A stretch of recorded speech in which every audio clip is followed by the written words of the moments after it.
പ്രിയപ്പെട്ടവരെ, ഈ വചനത്തിലൂടെ ദൈവം നിങ്ങളോട് സംസാരിച്ചില്ലെങ്കിൽ നിങ്ങൾ ഇനി ചർച്ചിലോട്ട് വരണ്ട. അത്ര ഉറപ്പോടെയാണ് ഞാൻ ഈ ഭാഗം എടുത്തുകൊണ്ട് ഇവിടെ നിൽക്കുന്നത്. ഈ സമയം മിസ് ചെയ്യരുത്. ഞാൻ 1/2 മണിക്കൂറേ പ്രസംഗിക്കുകയുള്ളൂ. പക്ഷെ നിന്റെ 50 കൊല്ലം നിനക്ക് നഷ്ടപ്പെട്ടത് നിന്റെ ലൈഫിലേക്ക് തിരിച്ചു വരും. എന്നെ ശ്രദ്ധിച്ച് കേൾക്കാം. നമ്മൾ ഒറ്റ വാക്യം വായിച്ചോളൂ. അവൻ കടന്നു പോകുമ്പോൾ പിറവിയിലെ കുരുടനായ മനുഷ്യനെ കണ്ടു. 9-ാം അധ്യായം 1-ാം വാക്യം അത് പറയുമ്പോൾ 8-ാം അധ്യായത്തിലെ സംഭവം നമ്മൾ അറിയുന്നില്ല. സാക്ഷ്യമില്ലാത്തവനെന്ന് വിളിച്ചവരുടെ ഇടയിലൂടെ കടന്നുപോയി. വ്യഭിചാരപുത്രൻ എന്ന് വിളിച്ചവരുടെ ഇടയിലൂടെ കടന്നുപോയി. ഭൂതമുണ്ടെന്ന് പറഞ്ഞവരുടെ ഇടയിലൂടെ കടന്നുപോയി. തീർന്നില്ല. 49, 52 വാക്യങ്ങൾ. അതിന് യേശു, എനിക്ക് ഭൂതമില്ല, ഞാൻ എന്റെ പിതാവിനെ ബഹുമാനിക്കുക അത്രേ ചെയ്യുന്നത്, നിങ്ങളോ എന്നെ അപമാനിക്കുന്നു. പരസ്യമായി യേശു പറഞ്ഞു, നിങ്ങൾ എന്നെ അപമാനിക്കുകയാണ്, നിങ്ങളോ എന്നെ അപമാനിക്കുന്നു എന്ന് പറഞ്ഞു. ഓക്കെ, വാക്യം 57, 59. യഹൂദന്മാർ അവനോട്, നിനക്ക് 50 വയസ്സായിട്ടില്ല, നീ അബ്രഹാമിനെ കണ്ടിട്ടുണ്ടോ എന്ന് ചോദിച്ചു. ആ വാക്കിന്റെ അർത്ഥം എന്നാണെന്നറിയോ? നീ ഒരു കൊച്ചു പയ്യനാ, നിനക്ക് വയസ്സ് 10-30 കഴിഞ്ഞേച്ചേ ഉള്ളൂ. 33.5 വയസ്സിലാണല്ലോ കർത്താവ് ക്രൂശിതനാകുന്നത്. നീ ഒരു ചെറുപ്പക്കാരനാ, നീ അബ്രഹാമിനെ കണ്ടിട്ടുണ്ടോ? നിനക്ക് പക്വതയുണ്ടോ? നീ പക്വതയില്ലാതെ സംസാരിക്കുന്നവനാണ്. ഒന്നോർത്ത് എന്തെല്ലാം യേശുവിനെ കുറിച്ച് പറഞ്ഞെന്ന്. വ്യഭിചാരപുത്രൻ എന്ന് പറഞ്ഞു, ഭൂതമുണ്ടെന്ന് പറഞ്ഞു, സാക്ഷിയില്ലാത്തവനാന്ന് പറഞ്ഞു, അപമാനിച്ചു. ഇപ്പതാ പറയുന്നു, നീ പക്വതയില്ലാത്തൊരു പയ്യനാ, നീ അപക്വമായി സംസാരിക്കരുത്, നീ അബ്രഹാമിനെ കണ്ടിട്ടുണ്ടോ എന്ന് ചോദിച്ചു. വാക്യം 59. അപ്പോൾ അവർ അവനെ എറിയുവാൻ കല്ലെടുത്തു. 59 വാക്യങ്ങൾ കൊണ്ട് 8-ാം അധ്യായം തീരുകയാണ്. തീർന്നോ? 8-ാം അധ്യായം തീർന്നോ? 59 വാക്യം കൊണ്ട് 8-ാം അധ്യായം തീർന്നോ? കഴിഞ്ഞോ പാസ്റ്റേ? ഇനി 9-ാം അധ്യായം 1-ാം വാക്യം എന്നാ പറയുന്നത്? അവൻ കടന്നു പോകുമ്പോൾ. അപ്പം എന്തിലൂടെ കടന്നുപോയി? എറിയാൻ കയ്യിൽ കല്ലുമെടുത്ത് പിടിച്ചുകൊണ്ട് നിൽക്കുന്ന ഒരു കൂട്ടം ആൾക്കാരുടെ ഇടയിലൂടെ യേശു കടന്നു പോകുമ്പോഴും, വ്യഭിചാരപുത്രൻ എന്ന് വിളിച്ചവരുടെ ഇടയിലൂടെ കടന്നു പോകുമ്പോഴും, അപമാനിക്കുന്നവരുടെ ഇടയിലൂടെ കടന്നു പോകുമ്പോഴും, ഭൂതമുണ്ടെന്ന് നിനക്ക് ഭൂതമുണ്ട് എന്ന് പറഞ്ഞവരുടെ ഇടയിലൂടെ കടന്നു പോകുമ്പോഴും, അന്ധന്റെ കണ്ണ് തുറക്കാനുള്ള കരുത്ത് ആ കരത്തിനുണ്ടായിരുന്നു. അന്ധന്റെ കണ്ണ് തുറക്കാനുള്ള കരുത്ത് ആ കരത്തിനുണ്ടായിരുന്നു. ഇന്ന് പരിശുദ്ധാത്മാവ് വിശ്വസിക്കുന്ന കുടുംബങ്ങളോട് വ്യക്തമായി അറിയിക്കുന്നൊരു സത്യമുണ്ട്. നിനക്ക് വിരോധമായി നിൽക്കുന്ന നിന്റെ ശത്രുവിനേക്കാൾ നിന്റെ ദൈവം ശക്തനാണ്. വിശ്വസിക്കുന്നോ?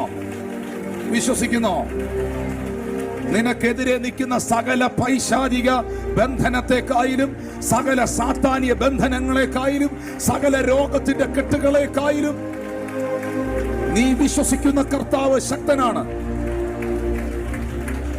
എറിയാൻ കയ്യിൽ കല്ലുമായി നിൽക്കുന്നവന്റെ കരത്തിന് ചെയ്യാൻ കഴിയാത്തത് യേശുവിന്റെ കരത്തിന് ചെയ്യാൻ കഴിയുമായിരുന്നു.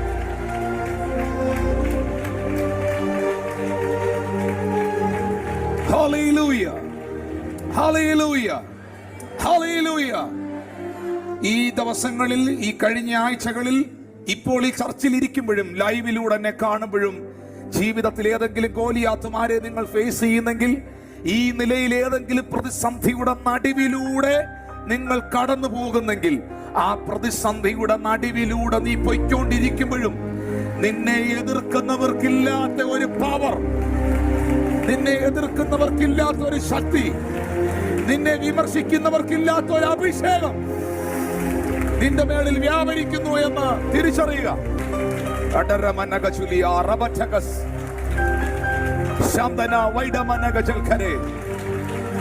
പുറകിലിരിക്കുന്നവർക്ക് വിശ്വസിക്കാൻ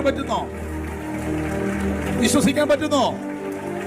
എനിക്ക് വിരോധമായി നിൽക്കുന്ന ആഭിചാരകന്മാരെക്കാൾ, എനിക്കെതിരെ നിൽക്കുന്ന പൈശാചിക വൃന്ദങ്ങളെക്കാൾ, എന്റെ പരാജയം കാണാൻ കൊതിക്കുന്ന എന്റെ ശത്രുക്കളെക്കാൾ ശക്തനാണ് എന്റെ ദൈവം എന്ന് വിശ്വസിക്കുന്നു.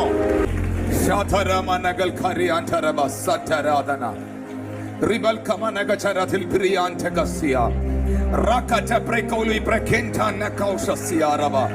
Utarabana katarialaba katarabara tarasiara.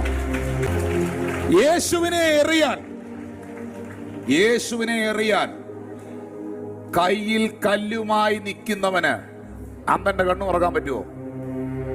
ചെകിടന്റെ ചെവി ഏൽപ്പിക്കാൻ പറ്റുമോ? ഊമനെ സംസാരിപ്പിക്കാൻ പറ്റുമോ? മരിച്ചവനെ ഉയർപ്പിക്കാൻ പറ്റുമോ? നിന്നെ എറിയാൻ കയ്യിൽ കല്ലുമായി നടക്കുന്നവനില്ലാത്തൊരു കരുത്ത് നിന്റെ കരത്തിലുണ്ട്. അത് നിന്റെ മേൽ വ്യാപരിക്കുന്ന അഭിഷേകമാണ്.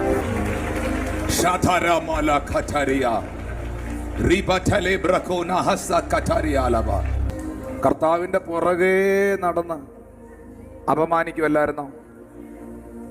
നിന്നെ ആരെങ്കിലും പുറകെ നടന്ന് അപമാനിക്കുന്നോ? എന്താ കാരണം? നീ അവന്റെ മുമ്പിലായതുകൊണ്ടാണ്.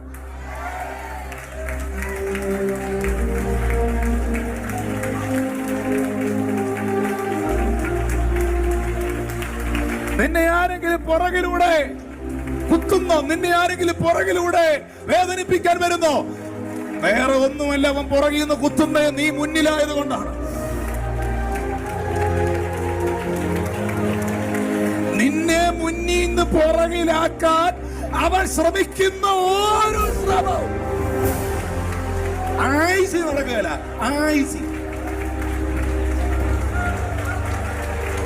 ആയിസി നടക്കുകയല്ല.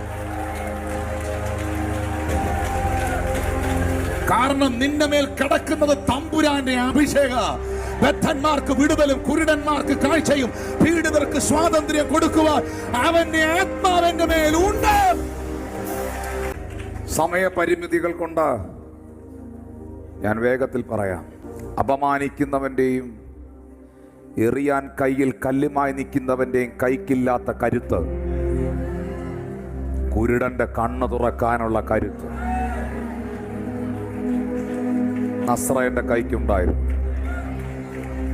എറിയുന്നവൻ എല്ലാ കാലവും എറിയാനേ അറിയുള്ളൂ. പക്ഷെ എറിയുന്നവൻ അറിയാത്തത് ചിലത് നിനക്കറിയാം. പെട്ടെന്ന് കേട്ടോ.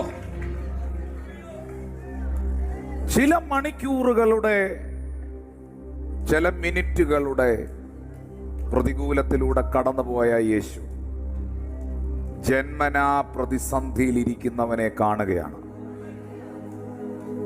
നിങ്ങൾ ആ രംഗം ശ്രദ്ധിക്കുന്നോ? സാക്ഷ്യമില്ലാത്തവനെന്ന് വിളിച്ചവരവിടെ നിപ്പുണ്ട്. വ്യഭിചാരപുത്രൻ എന്ന് പറഞ്ഞവരവിടെയുണ്ട്. ഭൂതമുണ്ടെന്ന് വിളിച്ചവരുണ്ട്. അപമാനിച്ചവരുണ്ട്. ശമര്യനെന്ന് പറഞ്ഞവരുണ്ട്. പക്വതയില്ലാത്തവനെന്ന് പറഞ്ഞവരുണ്ട്. എറിയാൻ കയ്യിൽ കല്ലുമെടുത്ത് നിൽക്കുന്നവരുണ്ട്. ഇവരെല്ലാം നിൽക്കുമ്പോഴും അവന്റെ കയ്യിൽ എത്ര കല്ലുണ്ടെന്നല്ല യേശു നോക്കിയേ, ആർക്കെങ്കിലും വിടുതൽ വേണമെന്നാണ്. മനസ്സിലായില്ലല്ലേ? എറിയാൻ കയ്യിൽ കല്ലുമായി നിൽക്കുന്നവന്റെ കല്ലെണ്ണാനല്ല തമ്പുരാൻ നിന്നെ വിളിച്ചത്, അന്ധന്റെ കണ്ണു തുറക്കാനാണ് എന്ന ബോധ്യമുണ്ടായിരുന്നു. ഇന്ന് പകൽ പരിശുദ്ധാത്മാവ് നിന്നെ അറിയിക്കുകയാണ്. നിന്റെ സാഹചര്യത്തിലേക്കല്ല, നിന്റെ ചുറ്റും നിന്നെ വെല്ലുവിളിക്കുന്നവരിലേക്കല്ല നീ നോക്കേണ്ടത്, നിന്നിൽ കിടക്കുന്ന അഭിഷേകത്തിലേക്കും വിളിയിലേക്കും നീ നോക്കുക. അതിനെ ഓവർകം ചെയ്യാൻ ഒരു ശക്തികൾക്ക് കഴിയില്ല. മണിക്കൂറുകളുടെ പ്രതിസന്ധിയിലൂടെ കടന്നു പോകുന്ന ക്രിസ്തു വർഷങ്ങളുടെ പ്രതിസന്ധിയെ നേരിടുന്നവനെ കാണുകയാണ്. മണിക്കൂറുകളുടെ പ്രതിസന്ധിയിലൂടെ, മണിക്കൂറുകളുടെ അപമാനങ്ങളിലൂടെ നടക്കുന്ന നസ്രായൻ ജന്മനാ പ്രതിസന്ധിയിൽ ഇരിക്കുന്നവനെ കാണുകയാണ്. ഇന്ന് പകൽ നിന്നോട് ദൈവമാവ് അറിയിക്കുന്നു, ചില മാസങ്ങളുടെ, മണിക്കൂറുകളുടെ പ്രതികൂലത്തെ നീ വ്യക്തിപരമായി നേരിട്ടെങ്കിൽ നിന്നിലൂടെ വർഷങ്ങളായി പ്രതിസന്ധികൾ അനുഭവിക്കുന്നവരെ ദൈവത്തിന് വിടുവിക്കാൻ കഴിയും.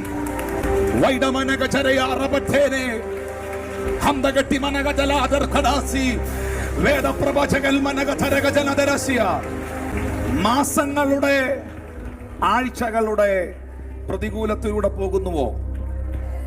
മാസങ്ങളുടെ, ആഴ്ചകളുടെ പ്രതിസന്ധിയിലൂടെ നിങ്ങൾ പോകുന്നുവോ?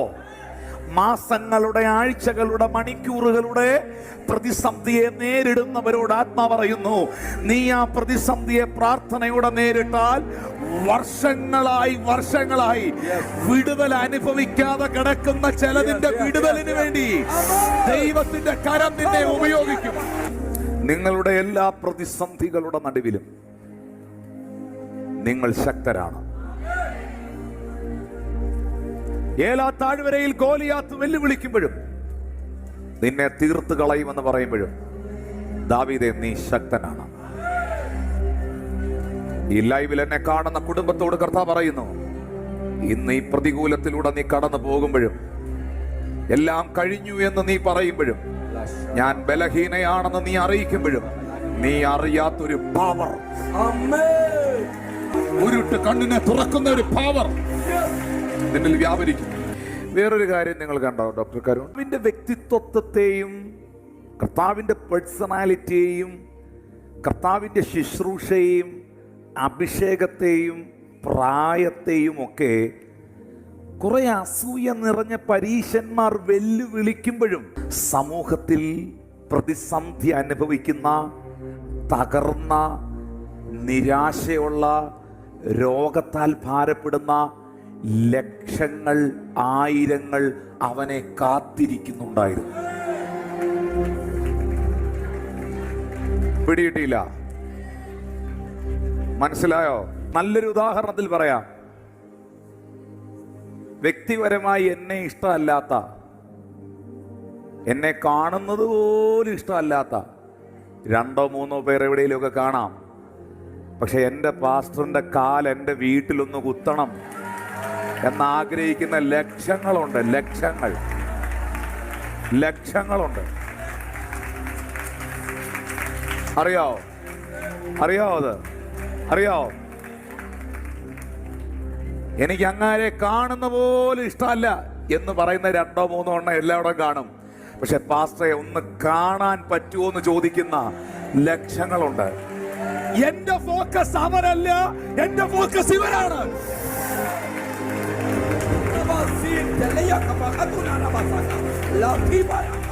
എറിയാൻ കല്ലുമായി നിൽക്കുന്ന കുറച്ചു പേരുണ്ട്.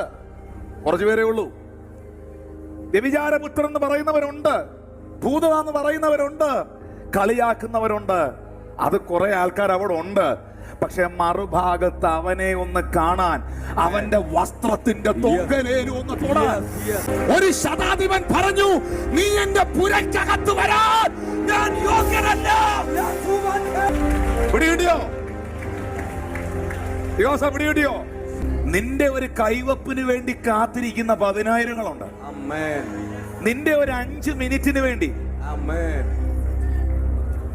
കേരള സംസ്ഥാനത്തിന്റെ പരമോന്നത സ്ഥാനത്തിരിക്കുന്ന ഒരു മനുഷ്യൻ ഒരിക്കൽ എന്നോട് ചോദിച്ചതാ, പാസ്റ്ററെ, ഒരു 5 മിനിറ്റ് തിരുവനന്തപുരത്തൂടെ പോകുമ്പോൾ ഒരു 5 മിനിറ്റ് എന്റെ വീട്ടിലൊന്ന് കയറി പ്രാർത്ഥിച്ചേച്ച് പോകാൻ നേരമുണ്ടോ? വീടിന്റെ പടിക്ക ചെന്ന പോലീസ് ജീപ്പ് 3 എണ്ണം കിടപ്പുണ്ട്. ഒരു 5 മിനിറ്റ് വരാൻ നേരമുണ്ടോ? നിന്നെ വേണ്ടാത്തവൻ അവിടെ നിൽക്കട്ടെ, എറിയാൻ കല്ലുമായി നിൽക്കുന്നവൻ അവിടെ നിൽക്കട്ടെ. പക്ഷെ കുരുടന്മാർക്ക് നിന്നെ വേണം, ചെകിടന്മാർക്ക് നിന്നെ വേണം, ഊമർക്ക് നിന്നെ വേണം. കർത്താവിന്റെ ദാസന്മാരോട് ഞാൻ സംസാരിക്കുന്നു. പ്ലീസ്. ദൈവത്തിന്റെ അഭിഷിക്തന്മാരോട് ഞാൻ സംസാരിക്കും.